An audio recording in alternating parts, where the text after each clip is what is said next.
Mirzapur youth club एवं Azad club सहयोगरे अनुष्ठित Mirzapur cricket premier league season 11 उद्यापित गत मार्च 21 तारिख आरंभ होइथिबा एही टूर्नामेंट फाइनल रे मिर्जापुर बॉयज एवं एआर फाइटर मध्य रविवार अनुष्ठित होइथिला।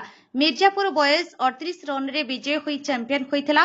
एही टूर्नामेंट रो पुरस्कार वितरण उत्सव रे कलर एसोसिएशन सभापति नरेंद्र बिहारी दास, कांग्रेस रो जिला उपसभापति सरोज कुमार लेंका, बारिपदार forest department ACF Meherban Ali, मागनाम र मुख्य किरण शर्मा, लक्ष्मीधर स्वाई, पूर्वतन सरपंच तपन जेना, पंकज बेहेरा, आवास अली प्रमुख उपस्थित थिले।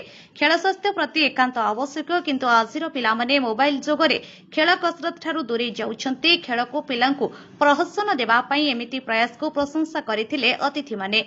समुद्र कूଳରେ एमिति सुंदर पड़िया तैयारी करी सुंदर खेल 2 मास हेला कराउथिबारु समस्त कर्मकर्तांकु धन्यवाद देइथिले उपस्थित अतिथि माने। शेषरे प्रत्येक खेला जाइथिबा मैच रो man of the match, man of the tournament, best bowler, best batsman पुरस्कार दिया जाइथिला। परिशेष रे रनर्स अफ दल को 40,000 टंका एवं चैंपियन दल को 50,000 अर्थराशि सह ट्रॉफी समस्त अतिथि मानक हातरू दिया जाइथिला। ए समस्त कार्य क्लबर सभापति शेख मिशुद्दीन, संपादक शेख दिलदार, उपसभापति शेख आंसर, सह संपादक हाबी अली खान एवं समस्त सदस्य सक्रिय सहयोग करथिले।